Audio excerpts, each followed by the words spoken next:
धारा 370 क्या है ये जानने के लिए 42 साल पीछे जाना होगा बेटा। अंग्रेजों ने टू नेशन थियरी के तहत हिंदुस्तान के दो टुकड़े कर दिए, एक हिंदुस्तान और पाकिस्तान।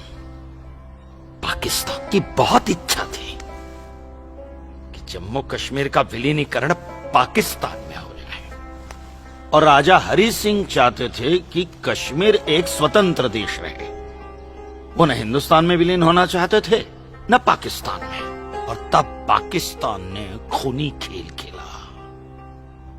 अक्टूबर 1947 में पठानी कबायलियों को जम्मू कश्मीर के खिलाफ उकसाया, कश्मीरी पंडितों का कत्लेआम करवाया। ऐसे हालात देखकर राजा हरि सिंह ने घबराकर नेहरू जी से कहा, कृपा करके आप कश्मीर को बचा लीजिए।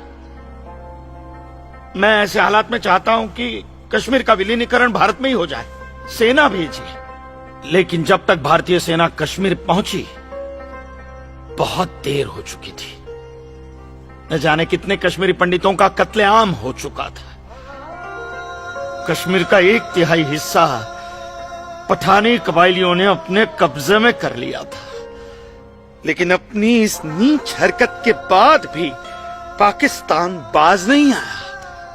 पठानी कबायलियों और भारतीय सेना के बीच युद्ध जारी रखा पाकिस्तान ने। संयुक्त राष्ट्र सुरक्षा परिषद के 3 सदस्य आयोग की रिपोर्ट पर 13 अगस्त 1948 को पठानी कबायलियों और भारतीय सेना के बीच युद्ध विराम घोषित हुआ, और यह तय किया गया कि कश्मीर समस्या का हल जनमत के आधार पर ही होगा। सितंबर 1951 में मताधिकार के बाद एक बार फिर जम्मू कश्मीर के भारत में विलय की पुष्टि की गई, मगर इसी दौरान शेख अब्दुल्ला ने अपने हाथों से धारा 370 का ड्राफ्ट तैयार किया और नेहरू जी को सौंपा।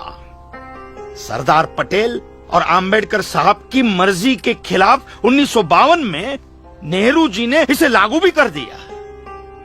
इसी धारा 370 की वजह से नेहरू जी ने कश्मीर को एक ऐसा विशेष दर्जा दे दिया जिसमें जम्मू कश्मीर राज्य ने हिंदुस्तान से अपना एक अलग संविधान स्थापित कर लिया।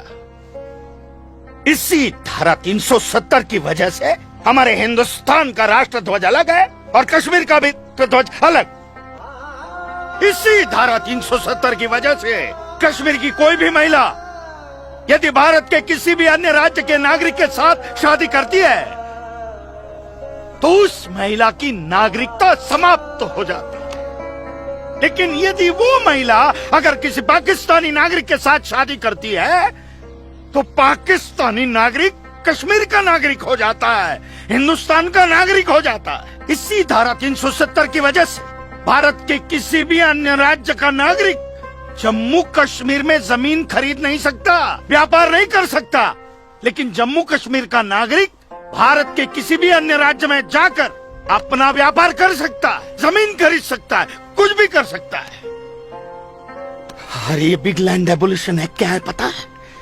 यदि जम्मू कश्मीर का कोई भी मुसलमान जमीन ठेके पर लेकर खेती करता है तो कश्मीर की सरकार उस हिंदू को बिना मुआवजा दिए वो जमीन जबरन उस मुसलमान को दे सकती है। ये है बिग लैंड एबोल्यूशन एक्ट, ये है धारा 370-35 से, और इसी का नतीजा है ये गिरधारी जी का फैसला।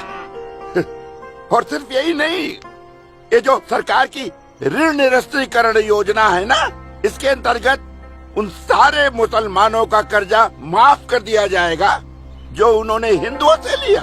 बताइए। सरकारी नौकरियों में